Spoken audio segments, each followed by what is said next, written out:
Welcome to Clock In with Lynn.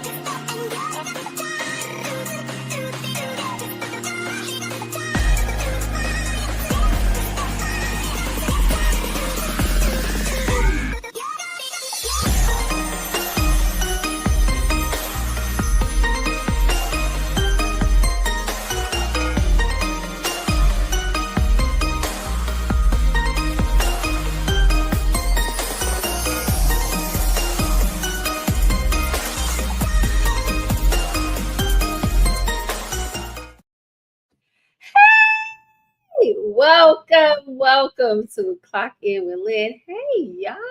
Hey, Lynn's friends. I am so excited about today. Let me just say, God is so good, y'all. Now, I know it's a lot going on out here in the world, and I just want to remind y'all, you still have to continue to just have faith and believe in the greater good. I'm not letting the news, I'm not letting no outside noise, I'm not letting nobody interrupt what I got going on. So I encourage you all to do the same. I'm so excited about today's show. And this month is Women's History Month. So we are paying homage to all the amazing women that has done tremendous work in this world. I'm so excited. I don't know why this thing has, hold on, y'all, 1 second. I'm trying to see what it's got. I got 2 screens going on right now. Y'all know I'm a little tech challenged, but 2026, I was like, I'm not going to be tech challenged anymore. I'm going to learn the technology stuff, child. But anyway, I just want to remind y'all, be grateful. Have the attitude of gratitude. That has gotten me through so many things, and I just want to say, do the same thing. I'm telling y'all, it's great. Even when you're going through the dark times, I always be thinking like, oh Lord, I'm grateful for what I have right now at this moment. So hey, y'all, happy Wednesday, Winning Wednesday. Okay. We woke up this morning. There's so many people that did not make it to 2026, and we are still here. Come on, y'all. That's enough to be thankful for right there. There's so many people that did not make it to 2026, and we still here. We got another chance to do it, right? Come on, let's go. Welcome to Clock In with Lynn. I'm so thankful and grateful for you all to be here. I am your love coach. I love doing what I do. I just love it. It's my purpose. It's my passion. As you come in, make sure you hit that like button because that helps me get out to more people and all those things. So yes, I appreciate that. Hey, y'all, I'm going to put the comment section on in 1 second. Like I said, do me a favor, hit that like button as you come in, y'all. Like.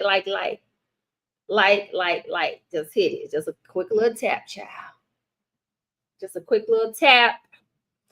Thanks for being here. And let me just say this. I really want to say I'm so grateful for all of you that have subscribed to my channel, continue to watch, continue to support. I appreciate each and every one of you. And thank you. Thank you. All right. So today we have an amazing show. I'm very excited. We had an amazing shows for the rest of this month, child. I got some powerful women coming on. I'm so excited. I'm so excited about today's guest. She is all that, and it's gonna be fun. Hey, y'all! Make sure y'all put in the comment section where you are clocking in from. I would love to know that as well. Sophia, you say, what the hell? What are you doing? Whatever are you saying? I do not. Okay, Sophia, child. Sophia, you can't be a real person. Sophia, are you a real person? I think you're a real person. Y'all know, I didn't even know this. Oh, and I'm glad Sophia did this. Thank you, Sophia. Let me tell you why. I did not know they have trolls like a whole community of trolls to come on like people like your lives and to say things, negative things. Did y'all know that? It's a real community out there. So Sophia, she's a part of that. And it's funny, child. I don't give a damn what nobody said about me. Let me tell y'all something. I do not care about no dang on troll, child. A troll ain't nothing. That's just somebody. She don't even have no picture. That's how she don't.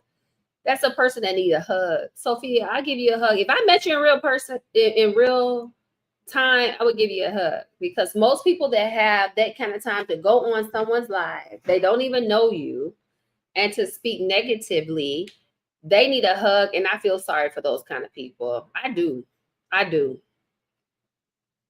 We got to do better with helping these people. I don't know. Maybe she was I don't know. She didn't get enough love. But hey, Sophia, I'm glad you're on my live, and I'm glad that you're engaging, because that helps me as well. So I appreciate you, Sophia, girl.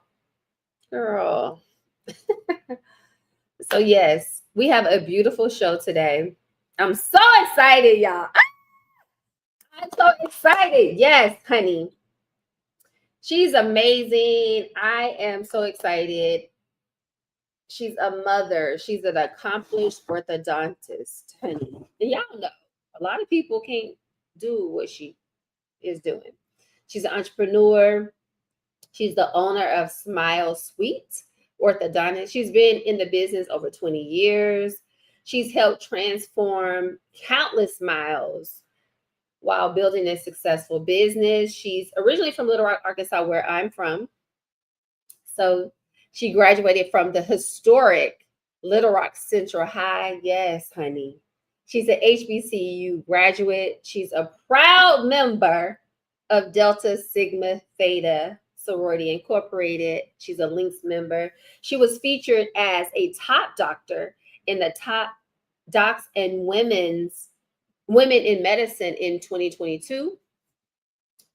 She's a member of the American Association of Orthodontists. She's a member of the American Dental Association and member of the Illinois State Dental Society. Okay. Y'all, she all that. Let me tell y'all something. Beauty, brains, and boss energy. A lot of y'all don't understand that when you have it all, when God has given you all these gifts and you just shining like that, this is who my guest is today, y'all. She's beauty, she's brain, she's all that. And she's so humble. Let's start there. She's very humble. But I just want to say I love my guest today. And let me just show you. I just want to go here and just show a little bit so you can see. Just take a look at this clip. One. DJ Eastside, macht euch platt, Mann. Remix for you, Party Break Slip. Wir gehen stark. Diamant auf meinem Hals, Glanz wie Stahl. Was zu laut, egal. Diamant on my neck, feel that pain. Remix for you, break that chain. Diamant. Let me tell y'all something. Friends, help me welcome Dr. Kimberly May Smith to this virtual stage, honey. Okay. Hello. Hey, girl. How are you? Hey, Dr. Kimberly May Smith, honey. How are you? I am so good. You looking good, girl. Oh, I am trying, child. I'm trying. It has been a day. But I know you are a boss woman, and I love it. And I'm so thankful that you are here on Clock It with Lynn today, because I know you busy, child. I know you busy. Well, I'm hanging in there. It's cold, so I'm inside, and it's not as beautiful as where you are, but I'll live vicariously through you. Okay. Wait a minute. So it's cold in Chicago right now? Oh my God. Oh, God. We had severe thunderstorms. I actually saw lightning hit the ground. I'd never seen that. And then the next day it snowed, and then it was like 20 degrees. I think today it might be like 40. So it's warmer, but it's still cold. Okay. Okay. So all of that is just really, I mean, Chicago, this is Illinois Midwest weather. Got it. Yeah. Yeah. So it's rough. Being here in LA, child, honestly, I forget how other parts of the world be living. Mm-hmm. I do, because we have our sunshine all day, and yeah. Yeah. So I'm so happy that you are here, and I'm so excited about this conversation, because I'm like, this is March, right? So we are celebrating Women's Month, and what better way to celebrate a doctor, honey, in the house? Yes, beauty brains, boss energy. I love all of that. As you guys know, I am originally from Arkansas, and so is Dr. Kimberly. She is as well. Mm-hmm. So let's just talk good about vibes from Arkansas, all the way from Little Rock. So let's get into it. Let's cock in, y'all. So anybody in the comments, if you have questions for her, please put in the comments, and we'll try to answer. We'll see, child. So yes, let's get into it. So you grew up in Little Rock. You had. I've grown up in Little Rock all my life. Arkansas has been considered home, and I've been in Illinois for about 20 years, a little over 20 years. I moved here when I left, 2020.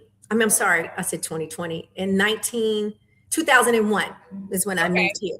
I moved here in 2001, so I've been here officially now 26 years, which is probably half my life, right? Because I spent one half in Arkansas, went to school at the wonderful Hampton University, HBCU, and then I did my dental school at University of Maryland. So I've been on the East Coast, and then I turned back around and did my residency at Howard University. So I always say I'm a HU 2 times. I'm a pirate and a bison, right? The best of both worlds. And then I moved to Illinois in 2001, and I've been here ever since.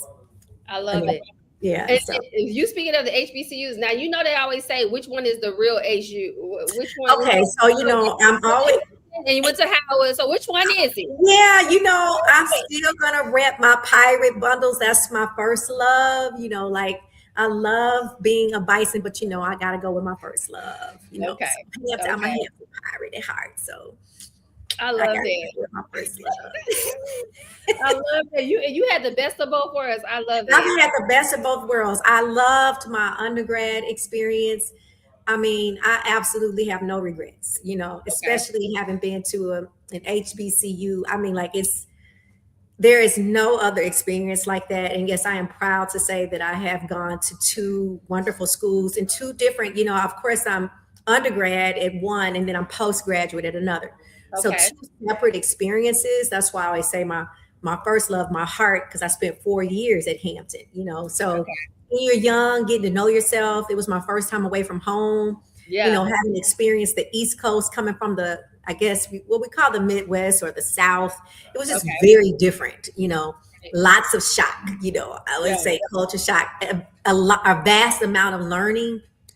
But I wouldn't trade those relationships for the world. And of course, I got to give a shout out to my ladies of Delta Sigma Theta Incorporated. Yeah, D9 is in the house. D9 yes, I know, and I got it.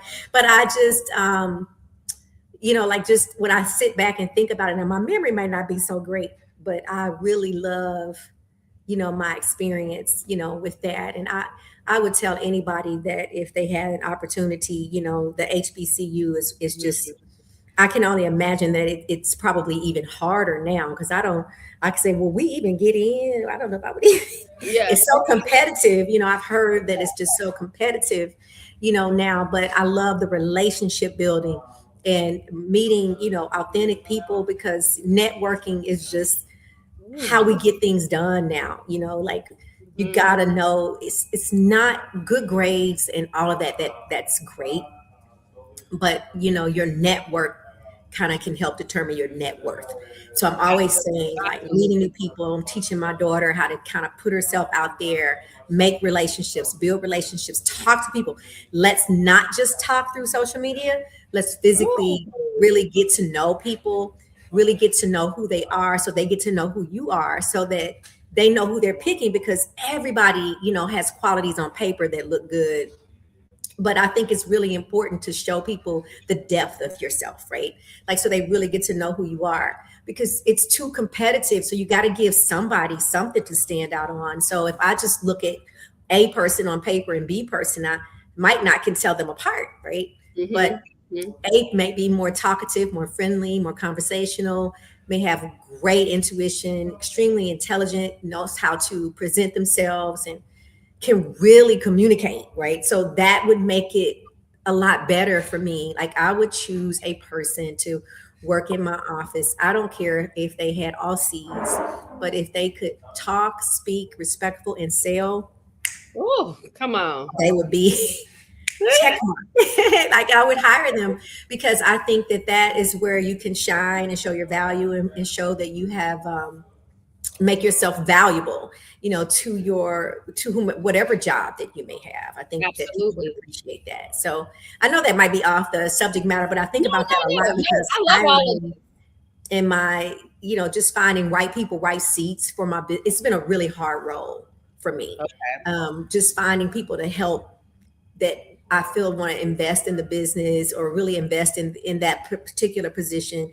And I don't necessarily have, I know you say, I keep hearing this word, boss babe. I don't necessarily, I guess I didn't really think about myself as a boss babe, right? But I mean, we are very much a team in my office. And so I don't necessarily say that I know that I am their boss, but I really try to incorporate more of a family, a more collaborative network in my office, because I want everybody to contribute and show value in that space, and that their opinions and their thoughts and their, recommendations matter. Like, we want to have team collaboration. So we have team leaders and contributors, and we consider ourselves a family. So we don't really say bosses, we say team leads, or, hey, this is our, our wonderful, we learn to, what we say, give everybody like their kudos. When you come to our office, we want everybody we did this project where we told people to say, hey, say something good about Harshini, say something great about Byron, so that when we introduce ourselves, or we call these trust transfers, and we are exchanging vibes. So, like, you might come in and you might see the person at the front desk, but then the front desk may warm transfer you to someone else in the back. And so we always say, when you warm transfer, make sure you let the patient know something real spectacular about the person that you're warm transferring to, so they get that feel, right? So it's not just, here's Byron. It's like, he's Byron, he's great at what he does. He's going to take you around. He's going to do your scan, kind of talk to you about next steps, and help make you feel comfortable. He's really good at that. So we try to give the patient something that everybody stands out on. I think it just helps with the experience, and helps to make people who have lots of anxiety feel better about what they're stepping into. And so I really pride myself, on those things, because I don't want people to leave me. Even though we want to have continuity, right? So I want people to stay. But unfortunately, it's kind of fortunate and unfortunate. Everybody that works for me wants to go to dental school. Nice. So they are leaving. Right? Wow. They're all going to leave, right? Because they have bigger, brighter dreams. But that's no reason why I can't get their stardom while they're here, right? Because they start them and they go on, and then we get a whole new crew. But I'm going to at least embrace the people that I have, and respect, and I'm grateful to just have people that are interested in this field, because it makes what we do even better. So I'm excited, but I'm sad, right? Because I'm gonna lose them. I get that, and just you speaking on all of that. It's not so let's talk about this a little bit.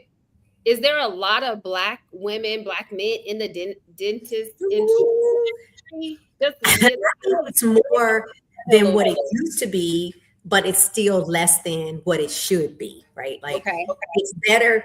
It grows, but it's like not exponentially. Like I remember when I first came here to Illinois in 2000, I believe there were 5 African American orthodontists. Now we're not talking about general dentists per se, because you start off being you go to general dentistry and then you do a specialty, another level of schooling, which is like 2 to 3 more years.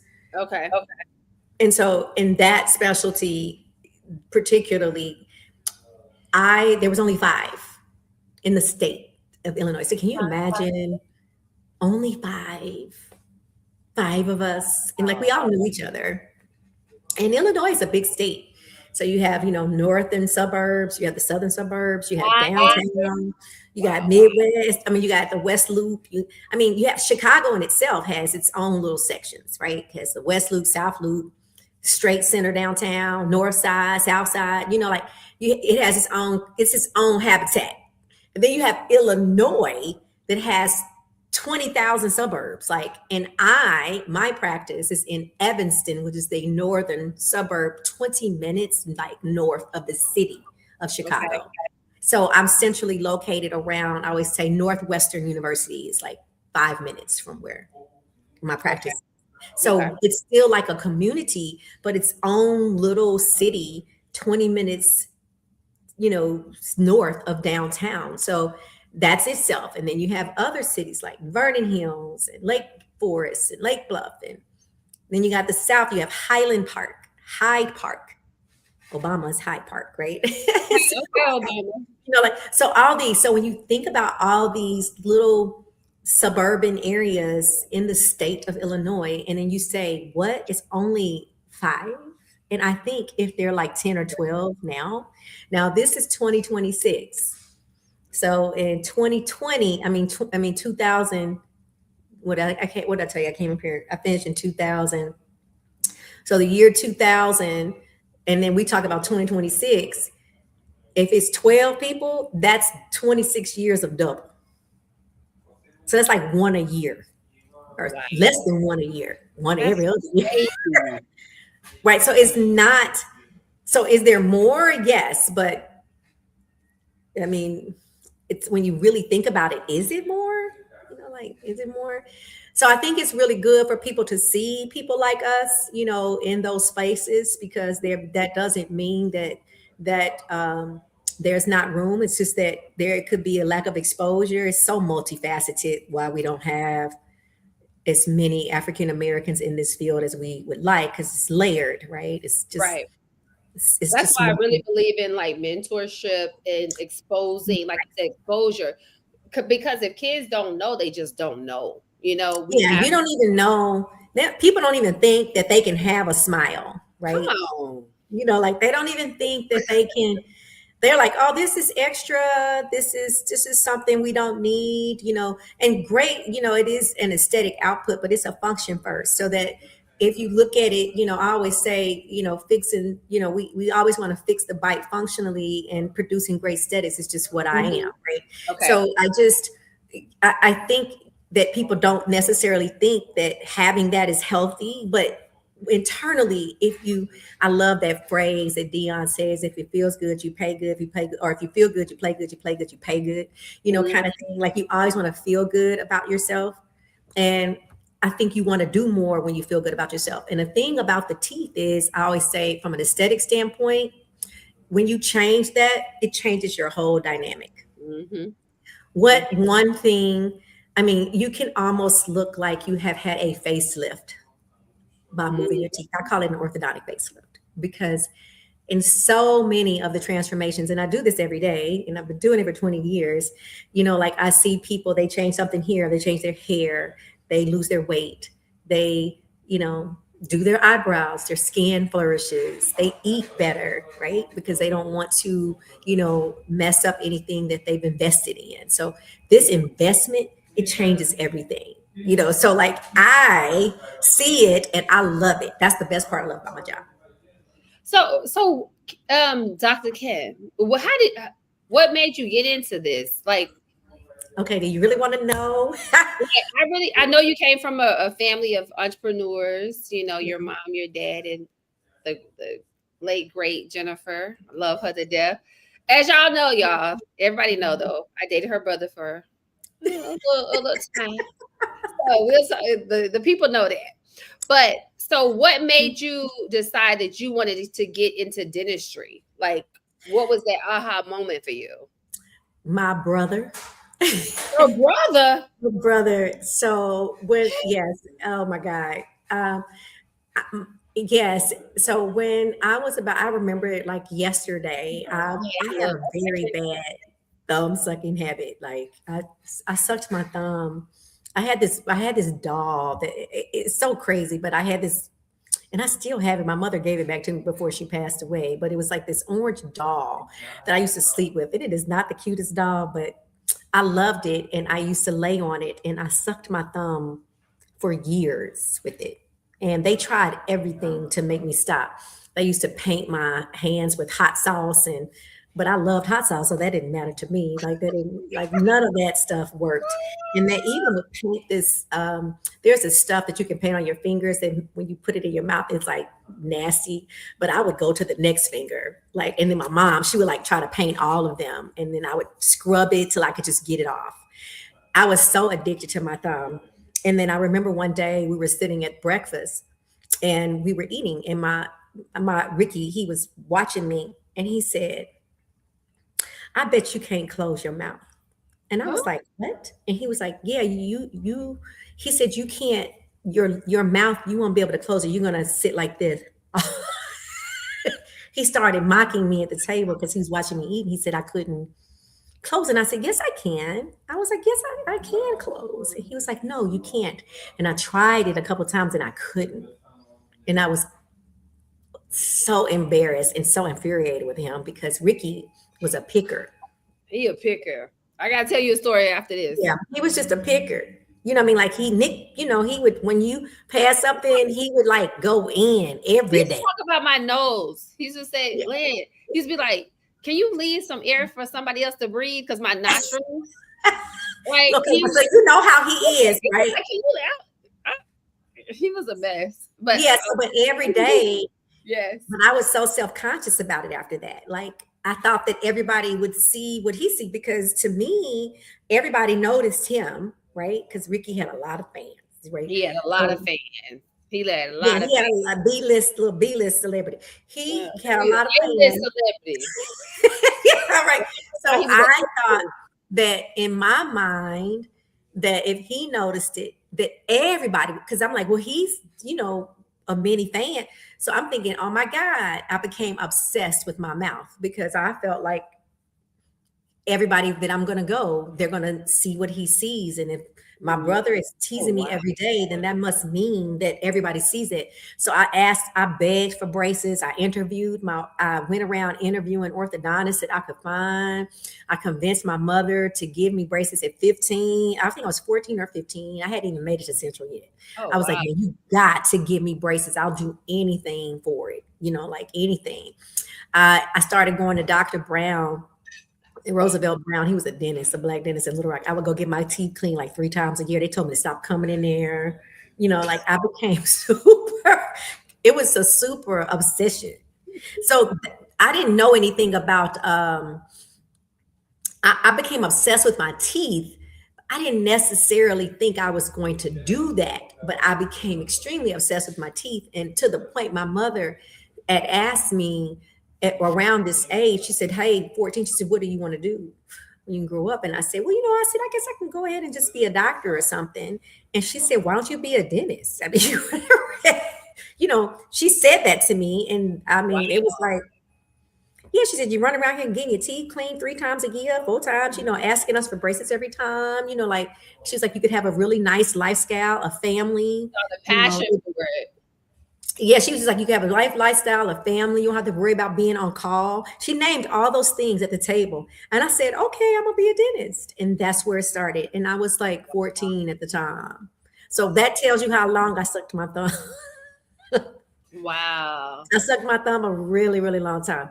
And, I don't know if I would have even stopped if my brother had not said that, because I didn't tie my thumb sucking habit to my looks.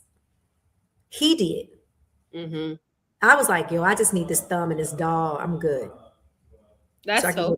go Yeah. So, but I mean, it's not like anybody in my household was a dentist, or Mm-hmm. they had entrepreneurs. We have lawyers. I got a family full of lawyers. Right. But there was no one really in my family that was in medical. My mother really wanted to be a doctor. Oh, But I didn't know that. Okay. yeah, she was. Her major was zoology, and she was at University of Pittsburgh. But Okay. she and my dad got married. He went to law school, and she left and moved with him. So Okay. and I think she ended up graduating from University of Arkansas. I think they both ended up graduating from Fayetteville. But Okay. my mother was studying zoology because she wanted to be a doctor, but she was, Oh, I didn't know that. Okay. married. They married young, and I feel like she wanted to, have support my dad and be with him. She had my brother like at 19 or 20 or something. They were young, but Right. to us it looked old. But to them, when I think about it, they were young. Yeah. Completing stuff like that. And my father went to law school at Howard. He's also a Howard Law. Right. Person Yeah. And told Ricky too. Ricky went to Howard too. Yeah. Yeah, so they all, so that, like it wasn't like I saw that, but it was my fascination is because I wanted to have nice teeth after that. And then I became extremely, into that. And then just, after interviewing my orthodontist, and I saw how he really just what he was doing, I said, I should be able to do this. Now I get to do this. I never went to dental school, wanted to practice dentistry. I never really wanted to do that. I knew that I wanted to do this, but I had to do that first before I could even get into dental school. So it was definitely, and they were looking, remember Arkansas did not have a dental school. I think until recently. I did not know that. Honestly, I did not know that. And I don't understand why. They didn't have one. It was one of those states where Crazy to me. they did not, I think, and if I'm not mistaken, we'd have to Google this. I think they just got one like 2 years ago. I think. We need to look. Why though? People don't understand that the mouth is very like connected to a lot of other things. Oh, Health. everything. People don't know that though, Dr. Kim. Yeah, so Right. every disease Very has lightly. A lot of people don't go to the dentist, don't get like it's weird. know. You know, But don't- every disease has an oral manifestation when it's out of control. So like See? everything will manifest in the mouth. Hypertension See? can manifest in the mouth. Diabetes can manifest in the mouth. Just a lot of things can manifest in the mouth. Sometimes before you see, general body, sometimes you'll see things in the mouth before you experience that in your body. So Especially if it's uncontrolled. So what would you suggest, like just the general public out here? Okay. What do they need to do like annually as far as I would sleeping and a check? Like, because I feel Yes. like people be sleeping on dental stuff. me too. Like, I don't even Did want you to not see see, that don't follow.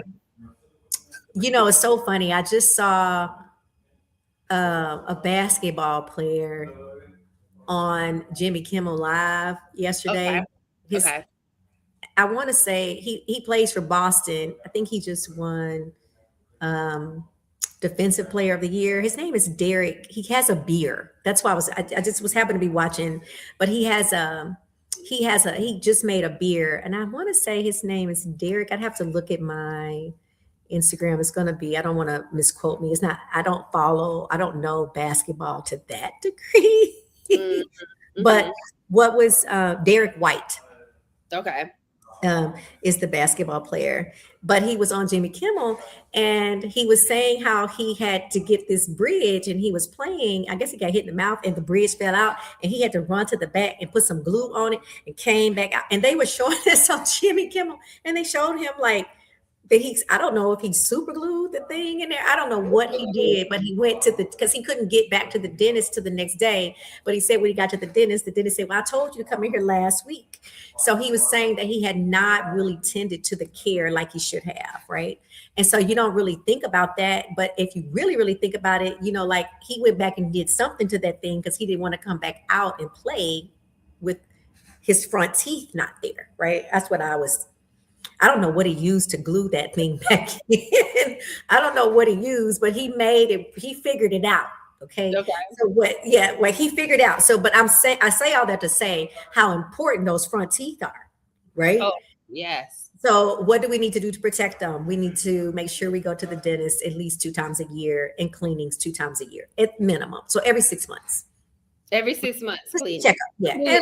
Do that. Get a checkup. Let's go check in. I do the water. I do the water pick. I do all of it. Yes, we need to. Flossing is really big too. If you don't floss, if you're not good at that, water picks are great, right? Yes, I love water pick. Yeah, they are great. They keep everything nice and tight, especially with the different pressure areas. You can change the pulse pressures on them to kind of get rid of that bacteria. But look, basic water rinsing after you eat is just great.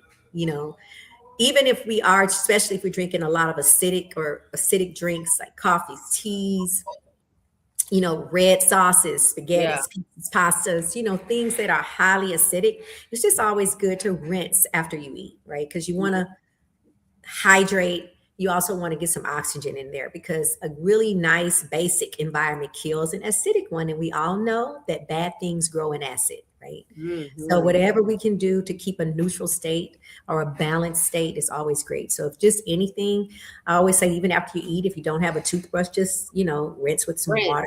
Just rinse. Yeah, rinse with some water. Let's just neutralize that, oral cavity so that it's not, overwhelmingly exposing the bodies to bad bacteria. That's right. Those are the basics, bare basics. I mean, brushing, and brush.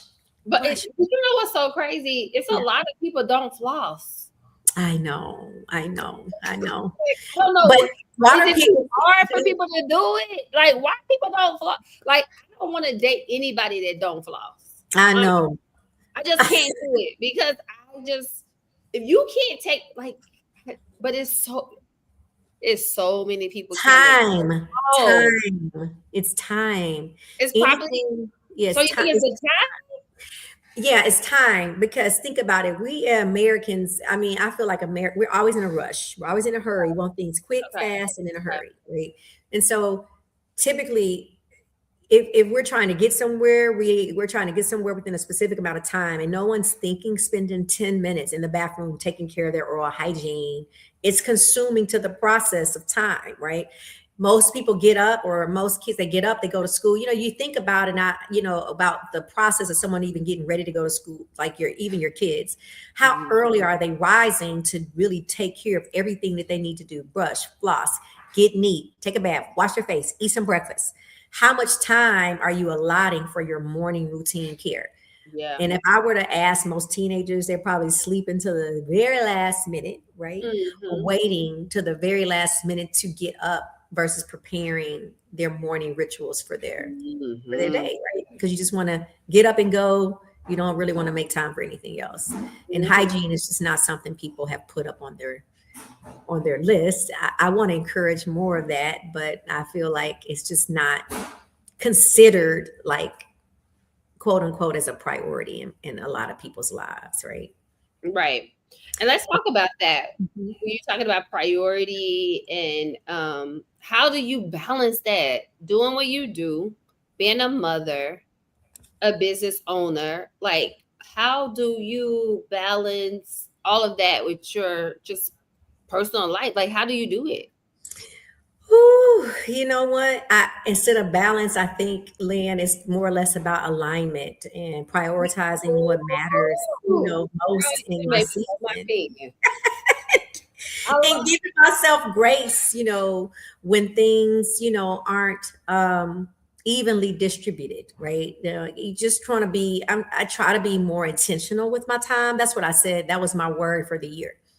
in 2026. I want to be more intentional with my time and my energy and try to make space for things. My team, my daughter, my relationship, personal relationships, and myself, but it is a it's a daily task. I don't know that I have perfected it.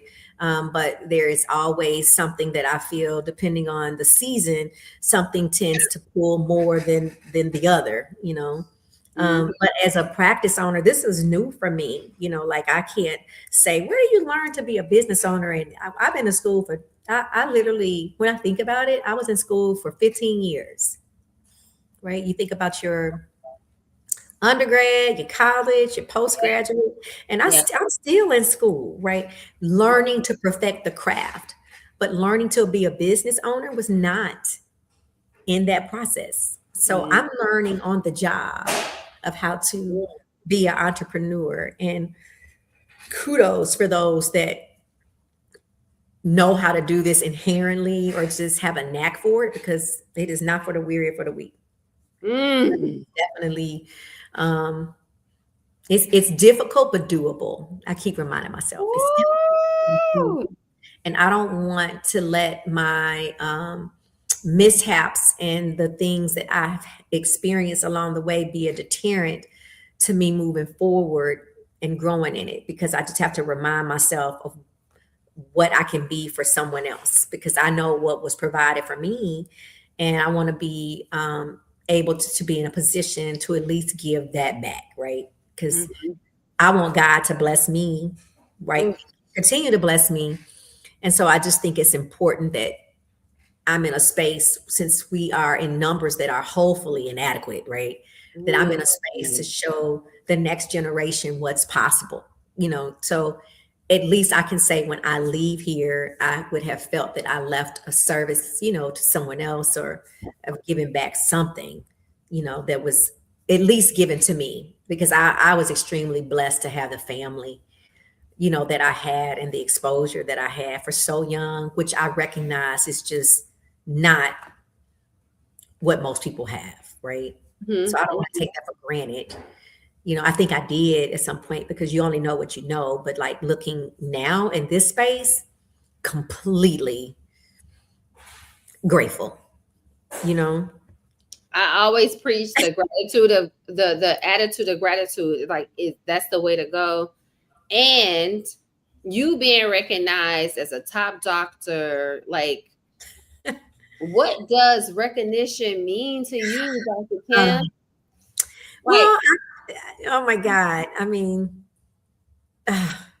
girl, you it though. This is the thing. I think people really like, you are everything that any young girl aspire to be, right? You are the beauty. You're it. You're the it girl, right? You are so like crazy that you say that. The it girl, and that's just, you just gotta lay in it. That's who you are. Well, I'm so glad. I mean, it's humbling, but I do feel humbling, but God blessed you with that, and you gotta just bask in it. That's who you are. You are that girl. Oh, but it still sounds so crazy, but I do feel like it's an honor. You know what? Yeah. You know, that's who you are. And I just want to know, what does recognition mean to you? Like, how does that? Okay. Well, I'll tell you that. Let me just say this real quick for the people watching outside. Let me just say this. Okay. The Mays family was the Obamas before the Obama. I'm just gonna say that. That's so crazy. I want to hear how you see that. It's so interesting. Like, listen, in Little Rock, because I'm from Little Rock, I dated her brother, but your family was that family.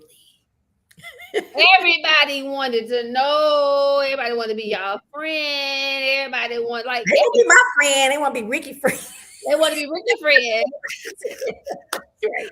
Everybody wanted to be in that family. So what does that feel like? Like, you have to just, you got to own, like, that's who you are. You can't well, you know, who you are. Jennifer and Richard Mays, they would always say, "You don't have nothing. You were not born of anything." As my mom would be like, you guys, like, you all don't have no money, you don't owe nothing. All you need to do is go to school and come home and do your chores. Like, she was so, they would never let us think like that. As a matter of fact, when my mom died, my dad said there will be no arguments about anything. Like, it just wasn't happening. They were a zero tolerance, no nonsense kind of parenting. So Yeah. to us, it seemed just normal. But I do understand, like I said, when you're growing up in it, you don't see it. But looking back on it from this space, Lynn, I do think it's an honor more than anything, as a reflection of the consistency of what my parents have done, and the consistency and the commitment towards their give back. My mom, she was so into her community service stuff and decorating stuff, and She doing was a stuff link like that. member. Remember, she was a link because I did a little fashion show. Oh yeah, she was a Lynx. She was a national officer. She was treasurer. Yeah, she did a lot. She did just she just was involved in so many things, and I think it's a testament to her level of commitment, and it shows that to me. I think it tells us that, for at least for me, that work and attention to detail and relationships, it's just all in the pursuit of excellence. And that's just what we were raised from, in the pursuit of excellence. I remember she said, well, you make you can spend $1 million, but can you make $1 million? Like, what are you going to do with it? Like, they were always asked insightful questions like that. And it's meaningful to be seen. It feels good to be seen and noticed. But I don't want to view it as a finish line. I think the motivation and the idea to keep evolving and growing and delivering just the highest level of service to whatever I do, right? That's what matters to me. So I don't necessarily do it for that. I'm glad that people see me as such, because if they see me and notice me, maybe they'll, repeat me, right? So they'll pass it on, and they'll pass it on, and then we create legacies like that, right? And so I want my daughter to be able to see that, right? And want her to be challenged to carry the light forward, pass it on. That's what we say. My parents used to say that to us, and I'm going to say that to Kennedy: pass it on. Like, you don't want to just always be a receiver of anything. Like, be a giver. Like, give in ways that, it's not always monetarily. Time is precious, right? So my time, I feel like giving time is money, right? It's to some people, but it doesn't always have to equate the give back to $1. That's what I want to say, something monetarily. It could be numerous things. I try to open up my clinic because of that number of dental students, and because of this big, beautiful bill. It's changed a lot in how these kids apply. So I've learned they can't say that they're Black, right? Now, if they write it in their statements, I think that personal statements, that's one way, but I don't think the applications can ask color or race. So, like, when they're blindly looking at applications, you don't really know if you're looking at someone that's Black or white, right? So if you're trying to diversify something and I don't really know, I'm really kind of judging you first on paper. And so I just want to encourage all students, when they are writing their personal attributes or writing about themselves, maybe mention where you came from, right? So at least someone will know, because my understanding, if a school asks that, the application may not be considered. Does that make sense? That makes a lot of sense. And so, like, now we already were in a space where it was, I told you, it was, hopefully inadequate, and it had only expanded a little bit in 20 years, right? So now we're in a space where I can't even ask. I don't even know that it may be illegal for me to even see or ask that question of you, right? Because usually you are invited to an interview after you enter an application. So if it's not on the app what your color or race is, then I don't know that. I'm just judging you by your credentials. And not everybody has the same, like we talked about that. Not everybody has the same level of exposure or credentials, like to be able to do that, because they're just learning about it. And so that's why us in this space is crucial.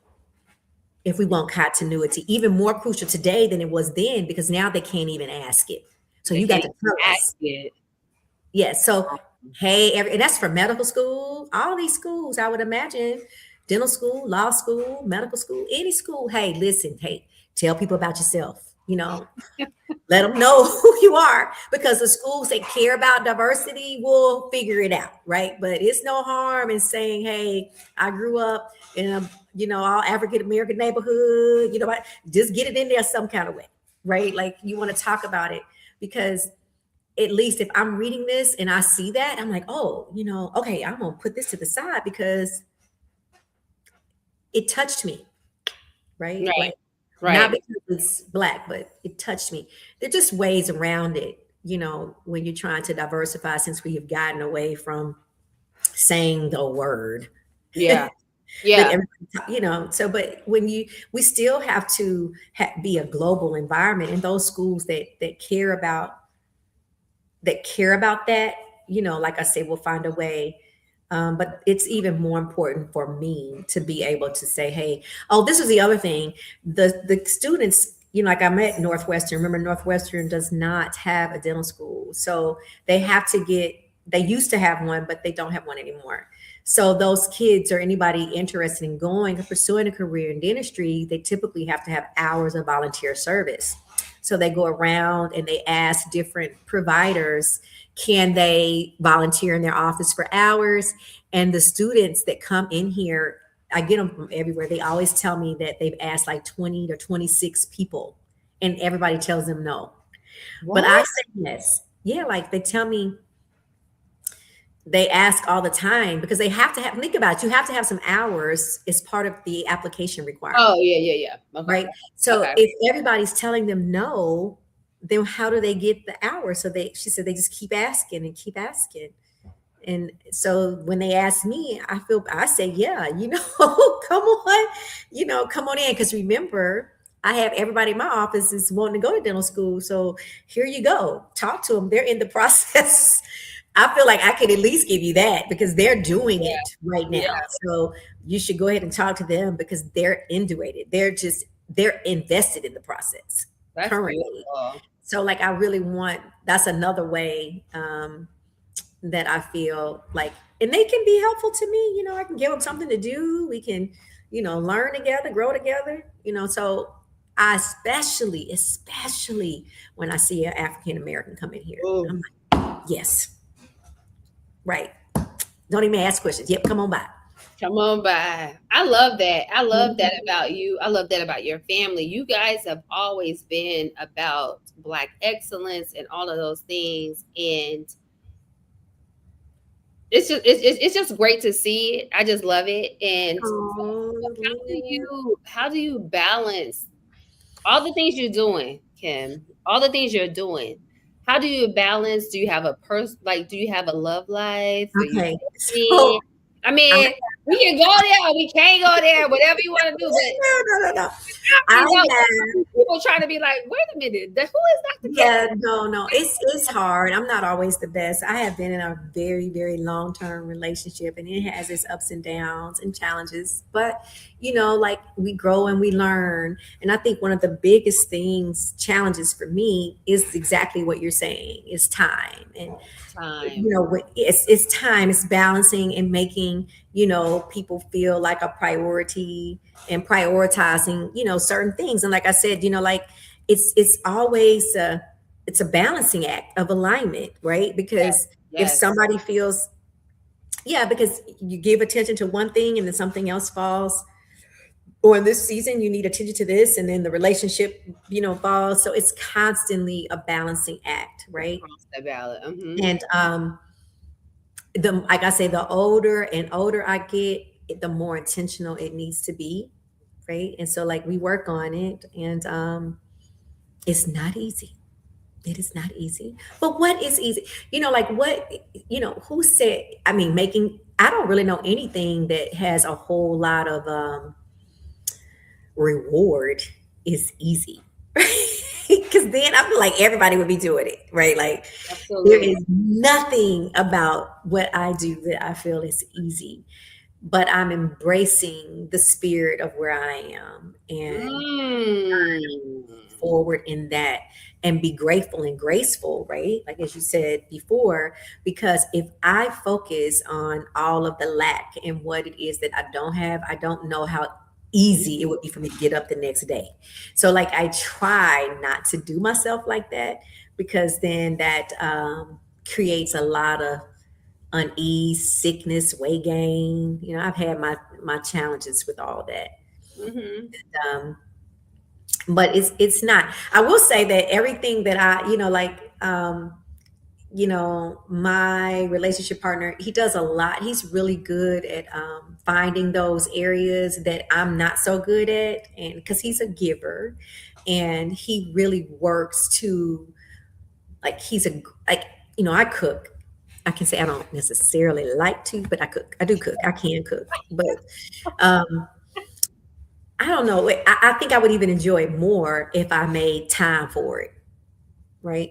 But Mm. I get up, I come to work. I'm still at work. I usually leave here around 9 or 10 at night, and I go home and I value sleep over anything. So I will go right to bed after I take my nice warm shower, and then I'm just in the bed, right? And then the next day I'm starting all over again. But he is an excellent cook, and so he packs up meals. Oh, he's an excellent cook. I like that. He is an excellent cook and nurturer. And so I think that's, like I say, like he's really good at finding, and maybe because he enjoys cooking. I He know my black? brother, huh? Is he black? Yeah, Okay. he does. He's really into his health, and Oh, I'm yeah. holistic. Yeah, like I like him. He had a really bad health scare a couple of years ago. He had a heart attack, but he was always into his health. We don't really know why he had a heart attack, but he's changed a lot, even more since then. Like New he did that. habits, working out. Okay. Yeah, I felt like he thought death was chasing him a little bit. But I say that to say that even looking at that, it made me become a little bit more holistic. I've always been more holistic in nature. I Yeah. do not, and I don't know if I should say that, I don't really like modern today. I have a sister that's an ER doctor, but she knows exactly how I feel. But I don't really like modern Western medicine, how we work in America. And I don't feel that it's so regulated by pharma to me, and we give a drug for everything a person has. We are writing a prescription or giving a drug. And I don't think we're holistic enough in considering all of the other things besides medication, right? Like, we need to consider lifestyle. We need to consider nutrition. We need to consider medication. I'm not saying it's not needed, but it's a balancing act. And I don't think that the first line of every treatment should be a drug. Right. I was married to a doctor, and he would never take any prescriptions. He would never even take over the counter stuff. So I was just like, okay, I say you prescribe all day, but you don't take nothing. So I was like, okay. So to this day, I don't do none of it. Yeah. Like, I just think, it's just that we have to figure out how not to get the quick fix all the time. Like, yeah, the quick fix might not be the stable fix. It just may be something that lasts just a moment in time, right, to get you through to the next day. But for longevity, I love more holistic approaches. That's what we use here. We're not just about straight teeth, right? It's just, if you stay here, you don't see here, right? So I always say it's a balancing act, right? So you want to consider the whole person, not just a part of the person, not just the way that they look and smile, but how do they feel? What is their experience? What are they looking for? What, like how, like, are we looking to balance the face? Like, we can change the face, like, what are we looking for?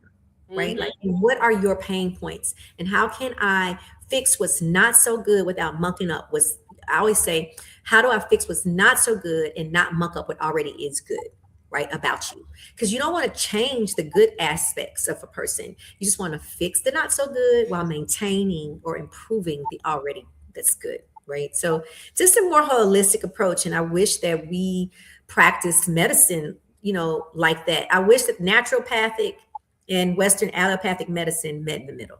Why does it have to be either or? Like, I just wish there was much more collaboration. And I felt like that when my brother died, it's the same thing. So now here in this office, we look at things definitely more holistically.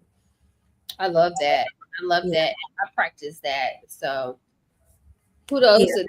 And I sure. love that. And just lastly, I just love everything you're doing. Like you, girl, you showing out. I love it. I just want, like it's so good. Like my heart smiles when I see women doing what you're doing. This is why I had this platform because I want women to showcase Yeah. this Black excellence that you are doing, honey. And just love it. So for young Black women, men, or anyone out there becoming an entrepreneur, a dentist, or orthodontist, um, what advice would you give to them? Oh, okay. I would say you, because there are not a lot of us here, I would say you belong in every room you aspire to be in. I would say don't let the lack of representation make you question your potential, because the path in this space may not be easy, but it is absolutely possible. Come And I would on. say stay focused, seek mentorship, like we talked about, and be willing to outwork doubt, right? Because when you get there, you also want to reach back and bring somebody else with you, right? Because that's what I'm doing. And just say, your visions, they're valid.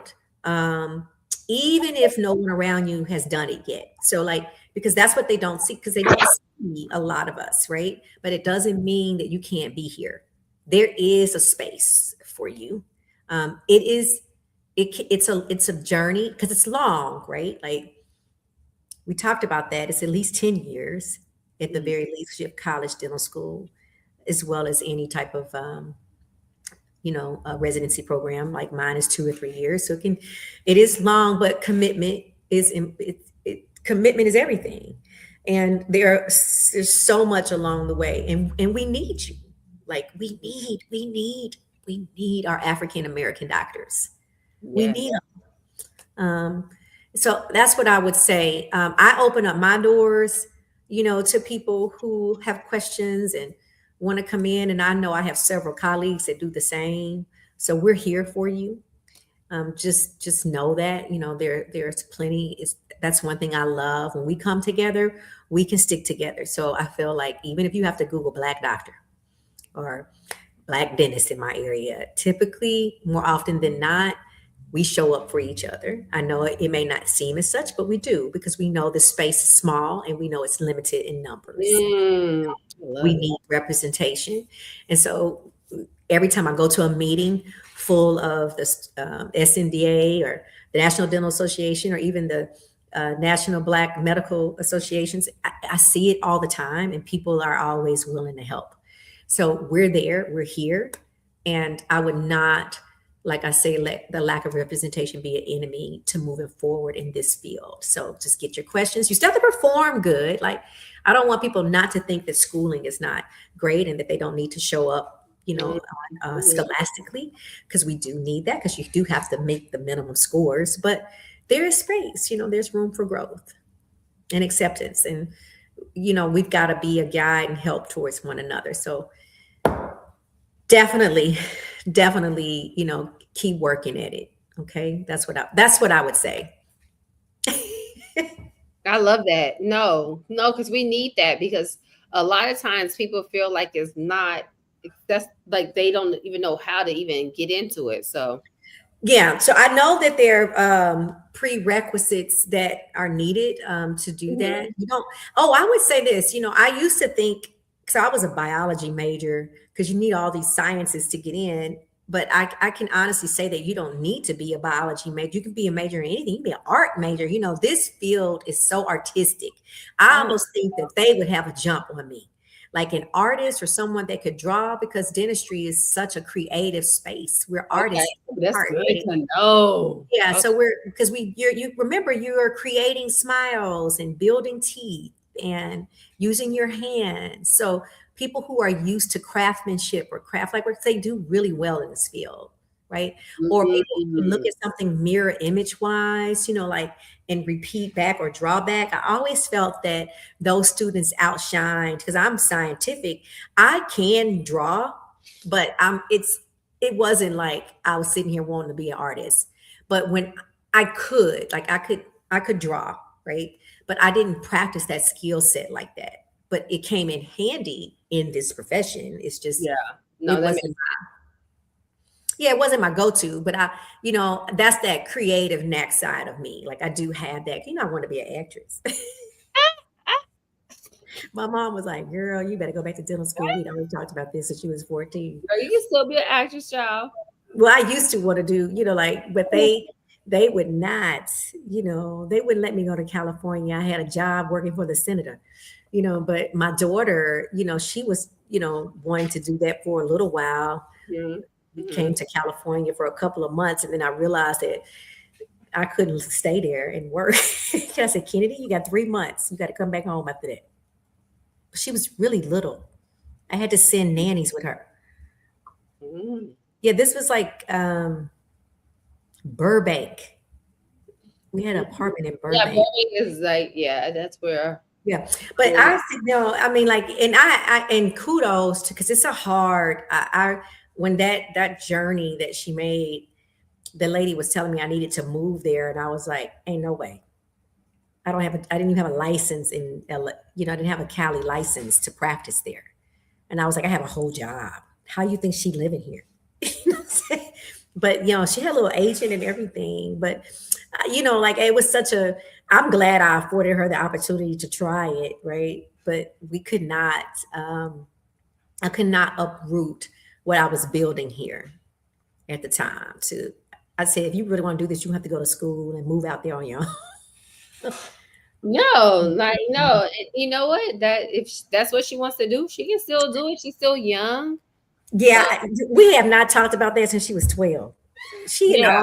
in a whole law school. Still, like I Yeah. always say, whatever you want to do, you can still do it, child. But I was saying to say that those different career aspirations, they really are helpful. Like I think it's personally, I think that if you're saying, hey, like someone that was an actress and said, I'm gonna be a dentist, I'm amazed, right? Because they're two different aspects, not necessarily, they're both hard work, but it's just two different career paths, right? But so that would look really well on paper because it stands out. It's not the average student.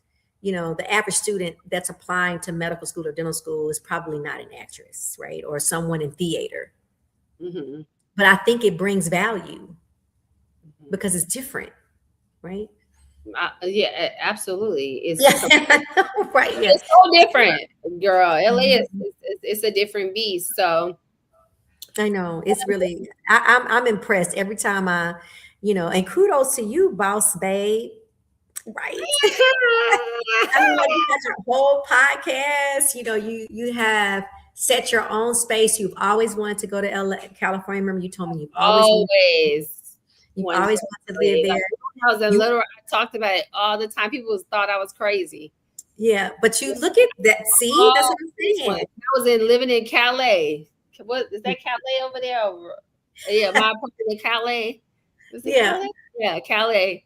I know, but I think that's so great. And even people from Arkansas, remember, nobody really left. Or we used to, my mom be like, people just, we love a place of comfort. We go where we are. It doesn't mean that they haven't gone or went somewhere, but they come back home, right? Because I mean, I miss home, but I think it's something to say that when you leave and develop something. What do you miss about home? And before we leave, I want to know, what do you miss about home? Well, because my family is there. And us getting together, and we're really, really close. I miss the gathering. Tiffany's there, and Tiffany's there. My dad's there. So you have Tiffany, and her kids, and then it's going to Tiffany's house. I don't know if you were. It's like it ain't never empty. There is always something going on, and don't leave a sock or nothing because you will never find it. It's like a sucking volcano in her house. Like if you take something off, you might not ever get it back. But there's something about that. It's no rest. It's 20,000 kids running everywhere. It's literally like it's a comedy show. But I love the business. Every day her kids got a sport. She's got a lot of kids, right? But they all have different sports. Tiffany got? They had 5 kids. Oh, 5. Okay. Yeah. But I'm saying like everybody's in something and they go from like 10 to 21, right? So it's just a lot going on. But I miss, when we get together, you never gonna hurt for a meal. Okay, it's always food.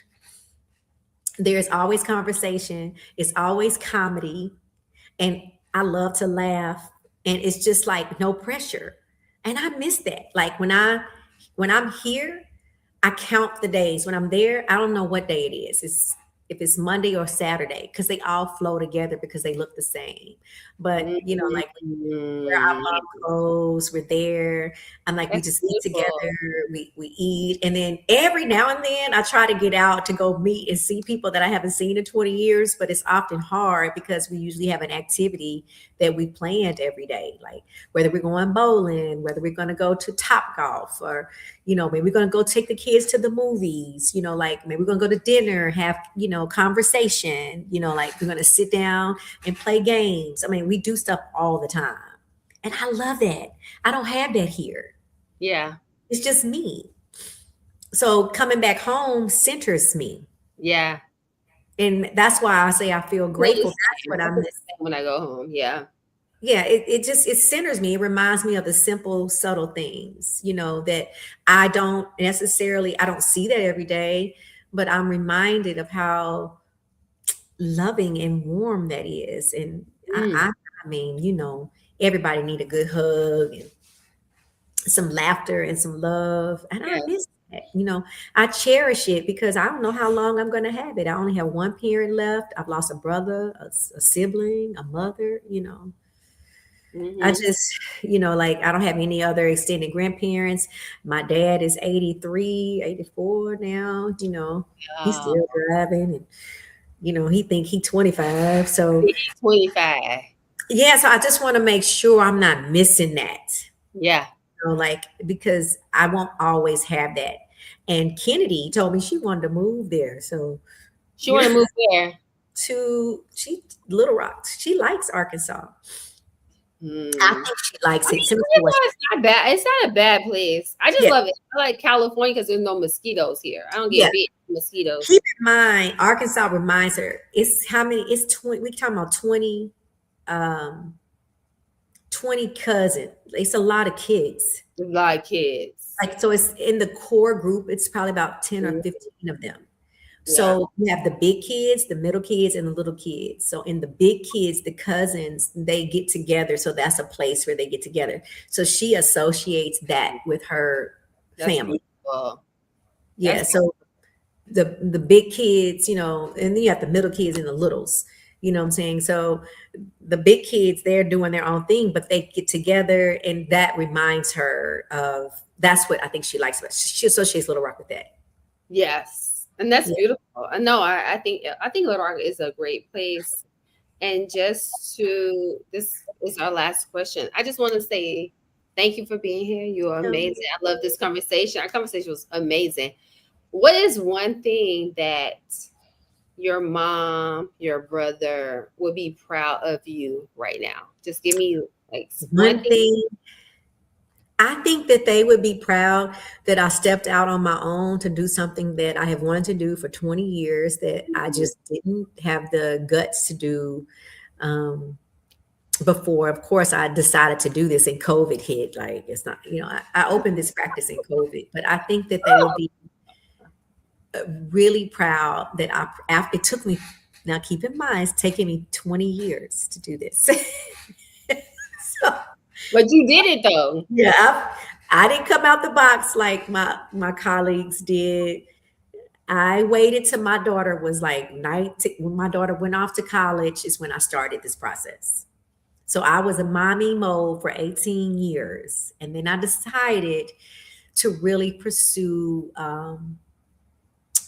my dream, not knowing what it was going to come with, but I think they would be proud, not knowing what it's going to come with no idea of what this meant to be. And I'm still, this is my 5th year in business, and we are still standing. So Yes, I love it. Yes. that's what I would, I think. Congratulations. That's beautiful. Yeah. Yes. So I am happy about that. Yes.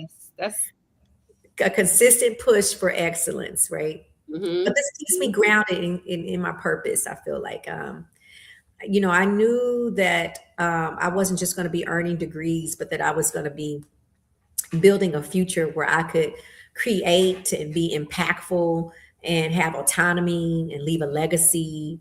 You know, Wow. the vision just helped me, the vision of this just helped me carry it through, you know. So that's not really thinking about all the challenges, but every time I turn around and I see that sign on my wall, I'm like, wow, okay, I did it. I got it up there. So now we just gotta carry the vision forward. So, you know, that I'm happy about. And keep in mind, this is less than 3% of businesses are privately owned in this field. So when I read that statistic, it was like, okay, should I have done should I have done that? So I'm really excited that at least I stayed, stuck to it and tried. And I think that they would be grateful that I did that.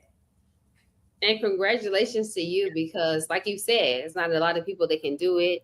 There's not a lot of people doing it. That's just, it's amazing though that you are Yeah. part of that small percentage. Yeah, it's the access to capital that makes Right. it difficult. Right. Yeah. So The I just money you, takes. is there anything else, like anything you have coming up? Do you Let's see. Well, I always say, I mean, I know you're not there, you're in Cali, you're, you know, in LA, but if you're thinking about, you know, changing your smile, come and see us. We do complimentary consultations, and we have monthly. We have, as I always say, we have flexible and customizable financing that can fit any budget, and we don't cherry pick our services. So we give you the full breadth of what we offer, because our motto is the smile you desire and the treatment you deserve. Right? That's what we do here, and we keep it, you know, we keep it straight.